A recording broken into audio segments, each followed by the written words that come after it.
ನಮಸ್ಕಾರ ಸ್ನೇಹಿತರೆ. ಕೂಡ ಹೃದಯ ಢವ ಢವ ಅಂತ ಇರ್ಬೋದು.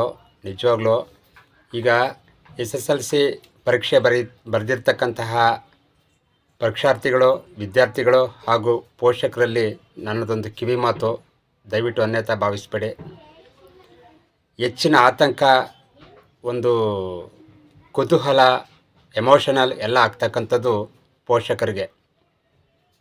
ಏಕೆಂದರೆ ನಾಳೆ ಅವರ ಭವಿಷ್ಯ ನಿರ್ಧಾರ ಮಾಡುವಂತಹ SSLC ಎಕ್ಸಾಮಿನೇಷನ್ ಒಂದು ಫಲಿತಾಂಶ ನಾಳೆ ಮೇ 9ನೇ ತಾರೀಕು ಬೆಳಿಗ್ಗೆ 10:30ಕ್ಕೆ ರಿಲೀಸ್ ಮಾಡ್ತಾಯಿದ್ದಾರೆ ಪರೀಕ್ಷಾ ಮಂಡಳಿಯವರು.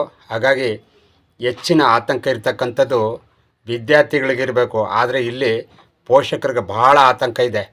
ಇಂದಿನ ಭವಿಷ್ಯದ ದಿನದಲ್ಲಿ ಒಂದು ಜೀವನದ ಅರ್ಥವನ್ನು, ಒಂದು ಪಾಠವನ್ನು, ಒಂದು ಜೀವನದ ಮೌಲ್ಯಗಳನ್ನು ಕಲಿಬೇಕು ಅಂತಂದರೆ ಜೀವನ ಇನ್ನೂ ಮುಂದೆ ಬಹಳಷ್ಟು ಇದೆ ಸ್ನೇಹಿತರೆ. ಹಾಗಾಗಿ ತಮ್ಮ ದುಡುಕುತನದಿಂದ, ತಮ್ಮ ಒಂದು ಕೆಟ್ಟ ನಿರ್ಧಾರದಿಂದ ಯಾವುದೇ ಕೂಡ ಆಘಾತಕ್ಕೆ ಒಳಗಾಗಬೇಡಿ, ಆತಂಕಕ್ಕೆ ಒಳಗಾಗಬೇಡಿ ಮತ್ತು ಭಾವೋದ್ವೇಗಕ್ಕೆ ಒಳಗಾಗಬೇಡಿ ಅಂತ ಹೇಳ್ತಾ, ಎಲ್ಲರೂ ಕೂಡ ಒಳ್ಳೆಯ ರೀತಿಯಲ್ಲಿ ಉತ್ತಮವಾದ ಫಲಿತಾಂಶ ಬಂದೇ ಬರುತ್ತೆ. ಯಾರೂ ಕೂಡ ಗಾಬರಿ ಆಗಬೇಡಿ.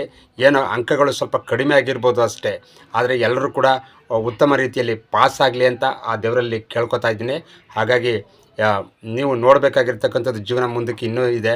ಹಾಗಾಗಿ ಅಕ್ಕಿಂದರಾಗಲಿ, ತಮ್ಮಿಂದರಾಗಲಿ ಮತ್ತು ಸಂಬಂಧಿಕರಾಗಲಿ ಆ ವಿದ್ಯಾರ್ಥಿಗಳನ್ನು ಅಪನಿಂದನೆ ಮಾಡೋದಾಗಲಿ ಅಥವಾ ಬೈಯೋದಾಗಲಿ ಯಾವುದೂ ಕೂಡ ಮಾಡಬೇಡಿ ಅಂತ ಹೇಳ್ತಾ, ನೀವು ಮಕ್ಕಳಿಗೆ ಧೈರ್ಯ ತುಂಬಿ, ಆಗ ಮಕ್ಕಳು ಕೂಡ ಈ ವರ್ಷ ಅಲ್ಲ ಮುಂದಿನ ವರ್ಷ ಆದರೂ ಕೂಡ ಪಾಸ್ ಮಾಡ್ತಾರೆ.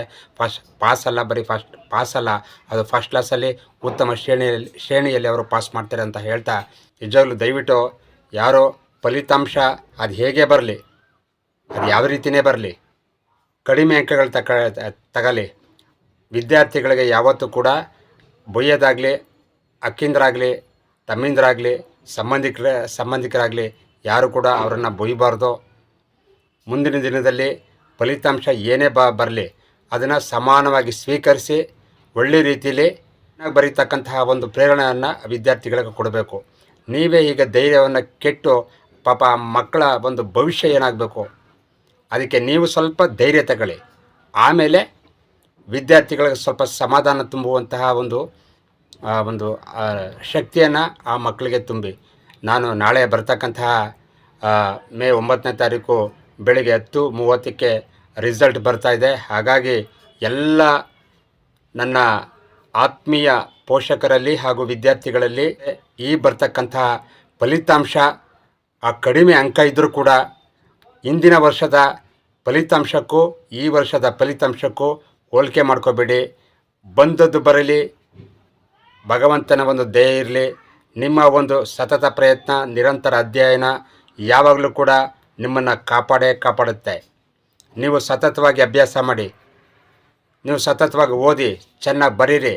ಎಕ್ಸಾಮಲ್ಲಿ ಈ ವರ್ಷ ಹೋದ್ರೆ ಹೋಯ್ತು, ಮುಂದಿನ ವರ್ಷ ಖಂಡಿತ ಫಸ್ಟ್ ಕ್ಲಾಸಲ್ಲಿ ರ್ಯಾಂಕಲ್ಲಿ ನೀವು ಪಾಸ್ ಮಾಡ್ಬೋದು ಅಂತ ಹೇಳ್ತಾ, ಎಲ್ಲ ತಂದೆ ತಾಯಿಂದಿರಿಗೂ, ಅಕ್ಕಂದ್ರಿಗೂ ಹಾಗೂ ಸಂಬಂಧಿಕರಿಗೂ ಯಾರು ಕೂಡ ವಿದ್ಯಾರ್ಥಿಗಳನ್ನು ಬೈಬೇಡಿ, ಆತಂಕಕ್ಕೆ ಒಳಪಡಿಸ್ಬೇಡಿ, ಗಾಬರಿಗೆ ಒಳಪಡಿಸ್ಬೇಡಿ ಅಂತ ಹೇಳ್ತಾ, ಎಲ್ಲ ವಿದ್ಯಾರ್ಥಿಗಳಿಗೂ ಹಾಗೂ ಪೋಷಕರಿಗೂ ನನ್ನ ನಮಸ್ಕಾರಗಳು.